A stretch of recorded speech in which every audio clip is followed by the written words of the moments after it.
Good evening मेरे dear student.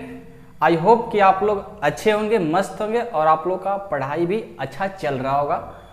तो आज हम इस वीडियो में आप लोग को प्रश्नावली आप लोग का क्लास 12 के 7.6 जिसका नाम है खंडशः समाकलन, जिसको इंग्लिश में बोलते हैं इंटीग्रेशन बाय पार्ट्स, तो वो हम एक्सरसाइज स्टार्ट करने वाले हैं। लेकिन उससे पहले जो हमारा प्रश्नावली 7.6 है, इसको पढ़ने से पहले मेरे दोस्त आपको इसके बारे में इसका थ्योरी पढ़ना बहुत जरूरी है। तो हम इस वीडियो में प्रश्नावली 7.6 का पूरा थ्योरी आपको बताएंगे कि इंटीग्रेशन बाय पार्ट्स यानी खंडशः समाकलन क्या होता है, उसका परिभाषा क्या होता है, उसका सूत्र क्या होता है और इसमें क्या क्या यूज होगा, और एक एग्जाम्पल, दो एग्जाम्पल लेकर के आपको समझाएंगे। और इतना इस वीडियो को देख लेते हैं तो समझिए कि आपका आने वाला जो प्रश्नावली 7.6 है बिल्कुल अच्छे से आप लोग को बनेगा, ये 100% है। ठीक है, तो आप टेंशन नहीं लीजिए, ये वीडियो को अंत तक देखिएगा। मैं आपसे रिक्वेस्ट करता हूं कि आपको 100% प्रश्नावली 7.6 समझ में आएगा और ये जो एक्सरसाइज है आपके एग्जाम के व्यू से बहुत मोस्ट इंपॉर्टेंट है, इससे एक क्वेश्चन तो बनता ही बनता है। तो आप लोग इस वीडियो को बिना स्किप किए अच्छे से पढ़िएगा, अच्छे से देखिएगा, बहुत मजा आएगा। लेकिन अंत तक, ये नहीं कि बीच में नहीं कहीं समझ में आएगा ना तो नहीं जा रहे, ऐसा नहीं होना चाहिए। ठीक है, आप अंत तक देखिए मेरा वीडियो, 100% आप लोग को अंत करते करते सभी चीज 100% समझ में आ ही जाएगा। थोड़ा सा क्या होता है कि हम आप लोग को स्लोली पढ़ाते हैं, बट हम इसलिए ऐसा कोशिश करते हैं कि आप लोग जब धीरे धीरे चलेंगे ना और अच्छे से समझ कर चलते और अच्छे से समझ कर चलेंगे तो कहीं दिक्कत नहीं आता है। बाद में मान लीजिए क्या होता है कि कभी 1 मंथ 2 मंथ बाद भी पढ़ेंगे तो आप लोगों को सभी चीज़ याद रहेगा। यदि हम फास्ट वही चीज़ बता देंगे तो मान लीजिए कि फास्ट तो फास्ट सीख जाएंगे, लेकिन बहुत जल्द उसको भूल भी जाएंगे। तो बहुत जल्दी भूलने की जरूरत नहीं है, हम लोग पहली बार पढ़ेंगे, पहली बार ही अच्छे से कमांड उसको कर लेंगे, धीरे धीरे पढ़ेंगे लेकिन अच्छे से कमांड कर लेंगे ताकि हम कभी भूले ना। तो उस तरह से हम पढ़ाने की कोशिश भी करता हूँ और आप लोग पढ़ते भी हैं। बहुत सारे स्टूडेंट हमको दिल से थैंक यू आप लोग से बोलना चाहते हैं, मेरे को सपोर्ट कर रहे हैं। ऐसे ही सपोर्ट बनाए रखिए। आप लोग को ऐसे ही मेहनत कर करके आप लोग को सभी एक्सरसाइज का वीडियो अपलोड करेंगे और बिल्कुल मजा से पढ़िए, कोई टेंशन की जरूरत नहीं है। तो चलिए हम स्टार्ट करते हैं। वीडियो को अंत तक देखना होगा, आपको 100% समझ में आएगा। तो चलिए देखिए, हमारा जो प्रश्नावली 7.6 है मेरे दोस्त, ये हमारा बहुत इंपॉर्टेंट है, जो कि आपको पहले ही बता चुके हैं। तो सबसे पहले आपको कहे हैं कि खंडशः समाकलन यानी इंटीग्रेशन बाय पार्ट्स, आपका टॉपिक यहाँ से होता है स्टार्ट। तो देखिए यहाँ पर जो खंडशः समाकलन है, यहाँ पर आपको देखिए इसके बारे में कुछ लिखा गया है, आप इस बुक में पढ़ सकते हो। यहाँ अपना खुद का मेथड बताएंगे, इस बुक के मेथड हम आप लोगों को नहीं समझे हैं क्योंकि थोड़ा सा जटिल होता है। ठीक है, तो सबसे पहले आपको बोले हैं कि हम सीखेंगे खंडशः समाकलन का जो फार्मूला होता है, इसका डिफिनेशन होता है, परिभाषा होता है, क्या होता है और किस तरह से क्वेश्चन बनाएंगे, उस पर हम बात करने वाले हैं। तो सबसे पहले हम चलते हैं कि खंडशः समाकलन कहते किसको हैं। ठीक है, इसका पहले सीखते हैं इसके बारे में परिभाषा, और हम पहले से लिख करके तैयार हैं ताकि हमारा लिखने में टाइम बर्बाद ना हो। तो सबसे पहले आइए इसका डिफिनेशन यानी आपको सिखाते हैं कि हम किसको खंडशः समाकलन कहते हैं। तो खंडशः समाकलन का परिभाषा होता है कि खंडशः विधि के द्वारा जब कोई दो फलन गुणनफल या भाग के रूप में रहता है तो उसको बनाने के लिए, उसको सॉल्व करने के लिए हम निम्न फार्मूला को प्रयोग करते हैं। ठीक है, तो ये सब बात हम लिख देते हैं ताकि आप लोग को अच्छे से ये सब मालूम रहे, ताकि कभी किसी को बताना हो तो आप अच्छे से उसको बता सकते हैं, उसको नॉलेज अच्छा से आए। अब ये नहीं कि मतलब डायरेक्ट उसका क्वेश्चन स्टार्ट कर दिए और कुछ नहीं होता है, कुछ नहीं होता है, फार्मूला बता दिए और आगे बढ़ते गए। नहीं, आपको अच्छे से उसको समझाना होगा। ठीक है, आगे चल करके आप भी टीचर बनोगे। ठीक है, तो खंडशः समाकलन का परिभाषा होता है मेरे दोस्त, ध्यान से देखिएगा कि खंडशः विधि के द्वारा, खंडशः दिख रहा है ना, किसी को कोई दिक्कत नहीं है ना। खंडशः विधि के द्वारा जब कोई दो फलन, आराम से चलेंगे, आप लोग को 100% समझ में आएगा। ठीक है, जब कोई दो फलन गुणनफल, दिख रहा है ना,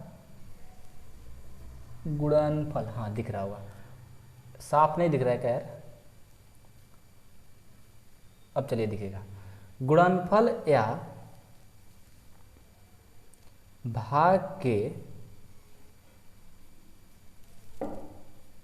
रूप में होते हैं। ये दो ही चीज में रहता है, या तो गुणनफल में रहेगा या भाग में रहेगा। तो इसे समाकलित करने के लिए, तो इसे समाकलित मतलब इंटीग्रेशन, समाकलित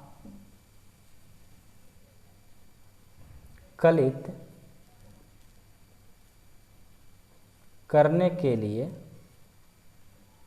समाकलित करने के लिए निम्न सूत्र का प्रयोग करते हैं।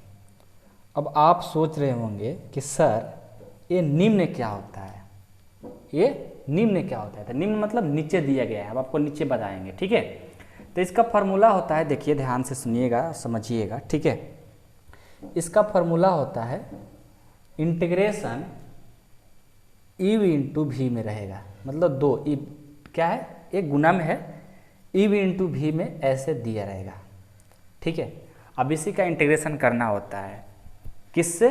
खंड समाकलन इंटीग्रेशन बाय पार्ट्स द्वारा। कैसे करेंगे? तो देखिए इसका होता है कि यू को हम लोग बाहर कर लेते हैं, अगुना इंटू, उसके बाद जो आपका ये भी होता है इसका इंटीग्रेशन कर देते हैं, भी का इंटीग्रेशन, ओके। और उसके बाद लग जाता है माइनस, और उसके बाद एक छोटा सा ब्रैकेट बड़ा ब्रैकेट यहाँ पर लगा देंगे, छोटा नहीं बड़ा ब्रैकेट लगा देंगे। और यहाँ से बड़ा ब्रैकेट नहीं, इंटीग्रेशन का साइन पड़ जाएगा, इंटीग्रेशन का साइन लग जाएगा, ठीक है। इंटीग्रेशन का साइन लगने के बाद यहाँ पर एक बड़ा ब्रैकेट लग जाता है। अब यहाँ पर जैसे ही बड़ा ब्रैकेट लगता है तो यहाँ पर जो u है, यहाँ पर इसका डिफरेंशिएशन होता है, du/dx। याद रहे u का क्या होता है, इस u का डिफरेंशिएशन होता है इंटीग्रेशन लगाने के बाद। समझ में आ गया? कोई दिक्कत नहीं है। इनटू, इसको आप ऐसे घेर सकते हो, ठीक है, कोष्ठ में, लेकिन घेरने की जरूरत नहीं है, इनटू, ओके। उसके बाद आपको होता है कि ये जो भी है, इस भी में भी इंटीग्रेशन लग जाता है, इस भी में क्या भी लग जाता है, इंटीग्रेशन dx, ओके। और इसको हम लोग क्या करते हैं, बड़ा ब्रैकेट यानी बड़ा कोष्ठ से घेर देते हैं, और उसके बाद dx लगा देते हैं। तो ये होता है हमारा फार्मूला। लेकिन आपको अभी कुछ समझ में नहीं आया होगा, और नहीं आप लोगों को कुछ अभी भी इसके बारे में कुछ समझ में एडवांस आ भी रहा होगा, ठीक है। आप पेशेंस के साथ देखिए, अभी आपको हम अच्छे से समझाने की कोशिश करेंगे। आप वीडियो को अंत तक देखिएगा, सब कुछ आपको अच्छे से समझ में आ जाएगा। जैसे ही वीडियो अंत होता है तो कहिएगा सर सब समझ में आ गया, फिर नहीं समझ में आएगा तो कमेंट में आप कुछ भी लिख सकते हो, और समझ में आएगा तो लाइक और कमेंट और शेयर छोड़ना नहीं, आप लोगों को करके रहना है, ठीक है। चलिए तो हम चलते हैं, इसका सेकेंड मेथड क्या है आपको ये बताते हैं। सेकेंड ये है कि हम इस तरह से भी इसको लिख सकते हैं, हम ये याद ना करके हम ऐसे कर सकते हैं, ये हो गया फर्स्ट और ये हो गया सेकेंड dx। इसको आप लोग याद रखिएगा, हमेशा आप लोग से जल्दी खंडशः यानी बाई पार्ट्स आप लोग अच्छे से बना लेंगे, ठीक है। तो क्या होता है फर्स्ट और सेकेंड, इसका मतलब होता है कि फर्स्ट को बाहर कर देंगे। फर्स्ट को क्या करेंगे, फर्स्ट को बाहर, हमने फर्स्ट को बाहर कर दिया, ये तो याद रहेगा ना। फिर क्या करेंगे, सेकेंड को इंटीग्रेशन, सेकेंड को हमने इंटीग्रेशन कर दिया, फिर क्या लगता है माइनस, उसके बाद फिर इंटीग्रेशन का साइन लग जाएगा, फिर बड़ा ब्रैकेट। अब जब का फर्स्ट है उसका डिफरेंशिएशन होता है तो d1/dx, और फिर इंटू, फिर इंटीग्रेशन लगता है, और सेकेंड का क्या करता है, यहाँ पर इंटीग्रेशन होता है, सेकेंड का हमने इंटीग्रेशन कर दिया और ब्रैकेट बंद, और यहाँ पर dx लग जाता है। तो आप लोग याद रखेंगे ना कि फर्स्ट को बाहर ज्यों का त्यों, सेकेंड का इंटीग्रेशन, फिर माइनस, फिर इंटीग्रेशन, फिर बड़ा ब्रैकेट, फर्स्ट का अवकलन इंटू, फिर सेकेंड का इंटीग्रेशन, ब्रैकेट बंद, और फिर dx। ये आपका फार्मूला ऐसे याद रहेगा। आप लोग को याद करने में अभी दिक्कत आ रहा होगा, लेकिन देखिए क्या है ना कि अभी आप लोग को एक ऐसा तरीका बताएंगे, कि आप लोग सोच रहे होंगे कि सर यहाँ पर फर्स्ट सेकंड कैसे मानेंगे, कैसे बनाएंगे। तो देखिए उससे पहले आपको हम एक एग्जांपल लेते हैं, आप लोग का उससे डाउट कंप्लीट होगा। ठीक है, एग्जांपल इस तरह से क्वेश्चन रहेगा कि x इंटू कॉस एक्स का इंटीग्रेशन निकालना है। तो आप कैसे समझोगे कि ए फर्स्ट और सेकंड, मतलब कैसे इसको समझो कि ए फर्स्ट होगा कि ए सेकंड होगा। ऐसे तो नहीं ना, मान लीजिए आपको इसी क्वेश्चन को इस तरह से दिया रहेगा कि cos x into x D x. तो मान लीजिए एक बार आप इन दोनों क्वेश्चन को बनाने में फ़र्क है। कैसे, देखिए फर्स्ट सेकंड को मानना है, फर्स्ट सेकंड जिनको रखने आ गया, मानने आ गया, समझिए कि उनको बनाने आ गया। तो देखिए ए होता है फर्स्ट और ये होता है सेकंड, और ये हो गया सेकंड और ये हो गया फर्स्ट। आप कहें कैसे, इसको भी तो फर्स्ट सेकंड था तो इसको भी फर्स्ट सेकंड होना चाहिए था। बिल्कुल नहीं, इसका एक रूल है, उसका नाम है आइलेट फार्मूला। ठीक है, उसका नाम क्या है, आइलेट फार्मूला। इसी आइलेट के फार्मूला से हम समझते हैं कि कौन फर्स्ट पर होगा, कौन सेकंड पर होगा। ठीक है, तो आप पहचानने में आपको कोई ज़्यादा डिफिकल्ट नहीं है, बस आइलेट फार्मूला बताएंगे और आप लोग को पहचानने आ जाएगा। तो चलिए सबसे पहले हम सीखते हैं कि ये जो आई है ये क्या है। तो आई जो है ना, ये होता है इन्वर्स फंक्शन। ठीक है, इन्वर्स फंक्शन क्या होता है, आई जो होता है इन्वर्स फंक्शन। अब इन्वर्स फंक्शन में क्या आता है, तो देखिए इन्वर्स फंक्शन में हम लोग पढ़े हैं ना chapter 2, sign inverse, cos inverse x, tan inverse x, ऐसे ही जो इन्वर्स वाला होता है वो आता है इन्वर्स फंक्शन में। आई होप कि आप लोग के बात समझ में आ गया होगा कि आई का मतलब होता है इन्वर्स फंक्शन, और इन्वर्स फंक्शन में हमारा जो चैप्टर 2 पढ़े हैं प्रतिलोम त्रिकोणमितीय फलन, sign inverse, cos inverse, tan inverse, उसी में आता है। तो आई को क्या बोलेंगे, इन्वर्स फंक्शन, याद रहेगा। अब सेकंड आता है एल। एल का मतलब क्या है, तो देखिए एल का मतलब होता है लॉगरिथम। लॉगरिथम जो चैप्टर आप 5 में पढ़े हैं, क्या होता है लॉगरिथम। इसको पहले लिख लेते हैं, ऐसे लॉगरिथमिक फंक्शन लिखिए। कोई लॉगरिथम ही बोलता है, कोई लॉगरिथमिक फंक्शन ही बोलता है। ठीक है, तो लॉगरिथमिक फंक्शन में क्या आता है, जो आप लोग पढ़े हैं, नहीं पढ़े हैं चैप्टर 5.5 में कि log x square dot dot A, जो log लगा रहेगा तो लॉगरिथमिक फंक्शन है। तो याद रहेगा, आई का मतलब इन्वर्स फंक्शन, एल का मतलब लॉगरिथमिक फंक्शन, जो log x square log x क्यों दिया रहेगा, log लगा रहेगा तो समझिएगा लॉगरिथमिक फंक्शन है। अब ए क्या है, तो देखिए ए होता है अलजेब्रा। नाम सुने हैं ना, अलजेब्रा आप लोग 7 से ही पढ़ते आ रहे हैं। अलजेब्रा का मतलब हुआ, अलजेब्रा पहले लिख लेते हैं, ए का मतलब हुआ अलजेब्रा फंक्शन। अब अलजेब्रा फंक्शन में क्या होता है, तो देखिए अलजेब्रा फंक्शन में होता है, क्या होता है बताइए आप ही, एक्स होता है, x square, x cube, dot dot dot, यही सब में होता है। तो ए का मतलब अलजेब्रा फंक्शन, जो कि इस तरह से होता है, आपको बताने की जरूरत नहीं है क्या होता है अलजेब्रा। उसके बाद आता है ए हो गया टी। टी का तो मतलब आप लोग समझ रहे होंगे, समझ रहे हैं कि नहीं समझ रहे हैं, ट्रिगोनोमेट्रिक। ठीक है, ट्रिगोनोमेट्रिकल फंक्शन। टी का मतलब ट्रिगोनोमेट्रिकल फंक्शन। ट्रिगोनोमेट्रिकल फंक्शन में क्या होता है, ट्रिगोनोमेट्रिकल फंक्शन में हमारा होता है sine x, cos x, tan x, यही ना होता है ट्रिगोनोमेट्रिकल फंक्शन में। तो टी का भी मतलब समझ में आ गया। अब है आपका ई। ई क्या है, तो जो ई होता है ये होता है एक्सपोनेंशियल। अब आप कहेंगे कि सर एक्सपोनेंशियल फंक्शन हम तो पढ़वे नहीं किए हैं। अरे भाई आप पढ़े हो, आपको याद दिला देते हैं अभी। ठीक है, एक्सपोनेंशियल फंक्शन चैप्टर जब 5.5 पढ़ा रहे थे डिफरेंशिएशन में, तो आपको पढ़ाए थे, क्या था उसमें, ई के पावर एक्स रहता है, ई के पावर माइनस एक्स रहता है, ए के पावर एक्स रहता है, 2 के पावर एक्स रहता है ना, इस तरह से रहता है। तो इसी को बोलते हैं एक्सपोनेंशियल फंक्शन। ठीक है, तो आई होप कि आप लोग को आइलेट का फुल फॉर्म पता चल गया होगा। आई का मतलब इन्वर्स फंक्शन, एल का मतलब लॉगरिथमिक फंक्शन, ए का मतलब अलजेब्रा फंक्शन, टी का मतलब ट्रिगोनोमेट्रिकल फंक्शन, ई का मतलब एक्सपोनेंशियल फंक्शन। तो इसी के मदद से हम लोग जानेंगे कि किसको हम फर्स्ट मानेंगे, किसको सेकंड मानेंगे। तो देखिए पहले ध्यान देना, यहाँ पर जो ए आई है ये 1 नंबर पर है, एल जो है 2 नंबर पर, ए है 3 नंबर पर, टी है 4 नंबर पर, और एक्सपोनेंशियल फंक्शन है 5 नंबर पर। ठीक है, तो जब बात किया जाए कि फर्स्ट और 5 का बात किया जा रहा है, मान लो कि फर्स्ट फंक्शन मतलब कि साइन इनवर्स x दिया है और 5 मतलब e के power x exponential function e के पावर, इसका इंटीग्रेशन निकालने का बात कर दिया जाए। कौन कौन मिल रहा है? फर्स्ट और 5।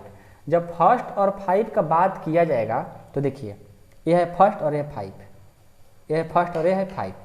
तो इसको तो पता चलेगा कि ये फर्स्ट पर आ रहा है और ये 5 पर आ रहा है, मतलब कि फर्स्ट के बाद जो आएगा वहीं सेकेंड। 5 और 4 और 3 से मतलब नहीं है, पहले हमको चुनना होता है फर्स्ट कौन होगा। तो देखो आई पहले आया है ना, 1 नंबर पर है, तो जहाँ भी साइन इन्वर्स एक्स इन्वर्स से रिलेटेड आएगा तो वो 1 ही नंबर में आएगा। अब उसके बाद कुछ भी आए, 2 आए, 3 आए, 4 आए, 5 आए, वो सेकेंड पर ही जाएगा। मान लेते हैं कि यहाँ पर दूसरा और तीसरा का बात किया जाए, दूसरा और तीसरा का, तो दूसरा और तीसरा का जब बात किया जाएगा, मान लेते हैं क्या होगा, उसका क्वेश्चन रहेगा कि log x, ऐसे रहेगा कि x इंटू log x। तो x कितने नंबर पर है? x हमारा अलजेब्रा होता है ना, ये 3 नंबर पर है। ठीक है, और ये log x जो है ये 2 नंबर पर है। तो किसको फर्स्ट मानेंगे? तो 2 नंबर वाला का फर्स्ट हो जाएगा और जो लास्ट में है वो सेकंड हो जाएगा। मतलब कि आपको समझाने की कोशिश करते हैं कि मान लो कि फर्स्ट और सेकंड का बात किया जाएगा तो पहले कौन आएगा? सेकंड, तो हो जाएगा 1 नंबर पर। ऐसा नहीं कि 1 नंबर यही होगा, नहीं, जब सिर्फ 2 और 3 में कंपेयर किया जाएगा तो 2 नंबर वाला 1 पहुंच जाएगा और 3 नंबर वाला 2 पर चल जाएगा।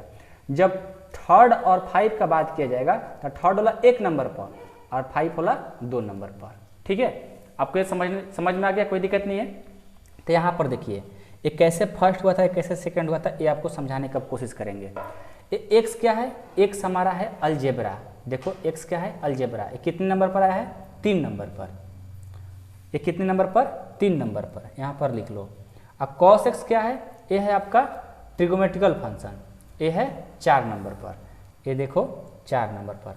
तो फर्स्ट किसको मानेंगे? थर्ड वाला हो जाएगा फर्स्ट और ये वाला हो जाएगा सेकेंड। देखो समझ में आ गया ना?